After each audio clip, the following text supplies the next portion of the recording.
संगत जी, शुक्राना गुरुजी YouTube channel में आपका स्वागत है। संगत जी, लाइक करें, कमेंट करें, शेयर करें और मेरे चैनल पे नए आए हैं तो सब्सक्राइब ज़रूर करें। मैं दिव्य आभा का सत्संग शेयर कर रही हूँ। गुरुजी संग चमत्कारी वर्ष नवंबर 1984 में गुरुजी के संपर्क में आने के पश्चात मैं अपने आप को अति सौभाग्यशाली मानता हूँ। इस अंतराल में अब तक अनेक बार मुझे और मेरे मित्रों व परिचितों को गुरुजी का आशीष मिला है। मैं उनमें से कुछ संस्मरणों का विवरण यहाँ पर कर रहा हूँ। गुरुजी को जब मैं पहली बार मिला तो एक स्कूटर दुर्घटना में मेरी पत्नी के बाएं कंधे का अस्थिबंध टूट गया था।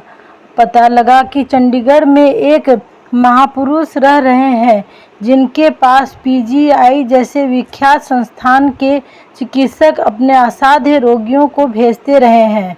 हम उनके पास पहुँचे। उस समय से अब तक का 22 वर्ष का समय हमने उस महापुरुष के चरणों में बिताया है।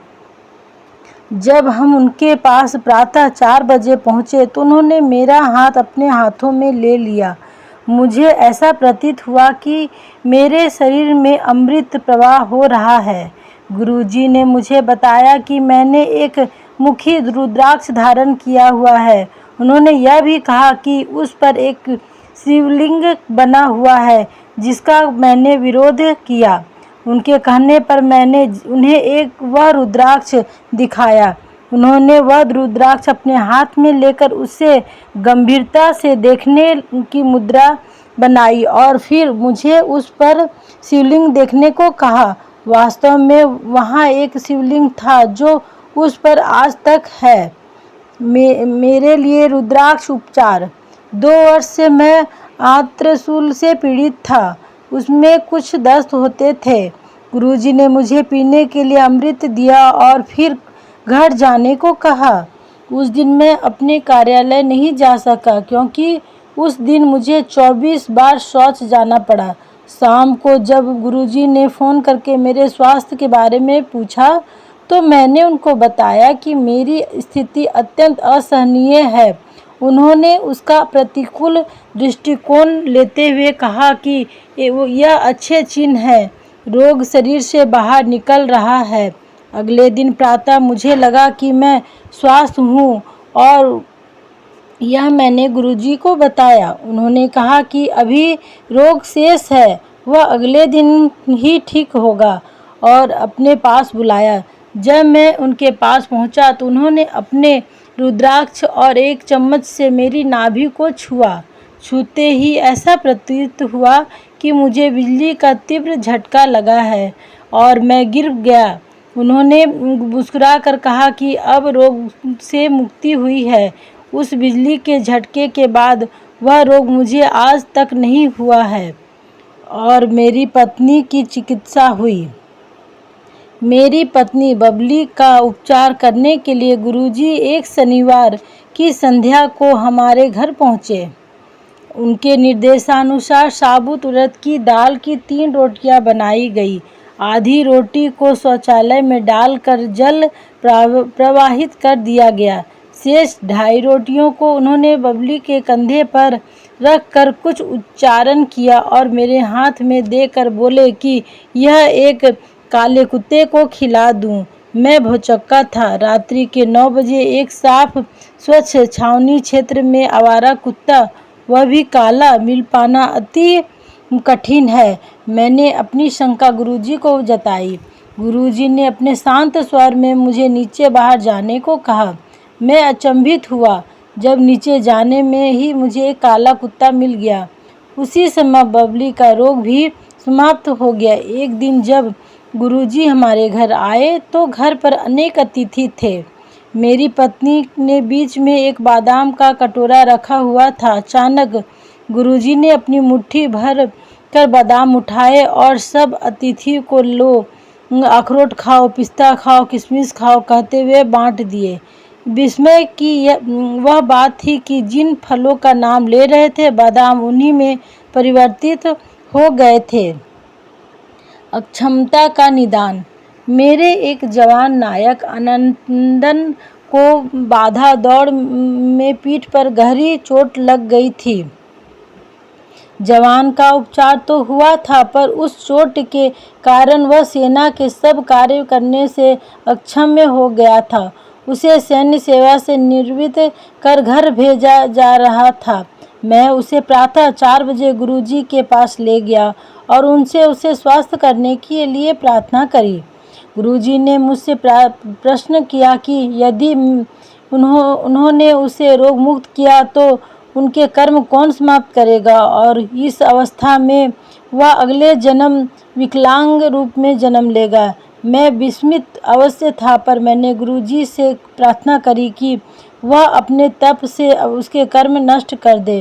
गुरुजी मुस्कुराए और उन्होंने आनंदन को लेटने को कहा। फिर उन्होंने उसे छू कर एक अति भयानक मुद्रा बना ली, जैसे वह किसी को डांट फटकार रहे हैं। नीचे लेटा हुआ आनंदन बच्चे की भांति धीरे धीरे सिसक कर रो रहा था और मैं आश्चर्यचकित था। फिर उन्होंने आनंदन को उठाकर अपने शरीर पर से सब पट्टियां उतारने को कहा। उन्होंने यह भी कहा कि उससे स्वस्थ होने में समय लगेगा और तीसरे दिन उसे पुनः लेकर आऊं।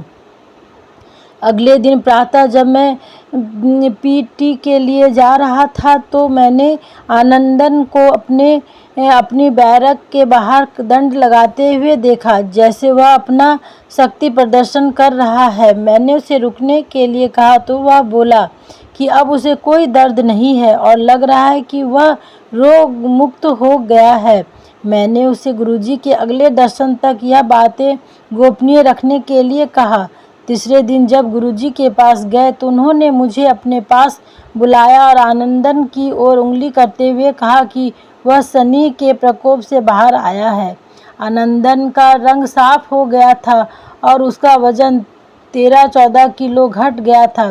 गुरुजी ने फिर आनंदन से प्रश्न किया कि उनके छूने के बाद क्या हुआ। आनंदन ने बताया कि तब से वह सोया नहीं है। गुरुजी ने तुरंत एक चाय के चम्मच से उसकी बाल्य ग्रंथि को छुआ। उन्होंने फिर मुझे निर्देश दिया कि आनंदन को बैरक में पहुंचा कर उसे सोने दूं।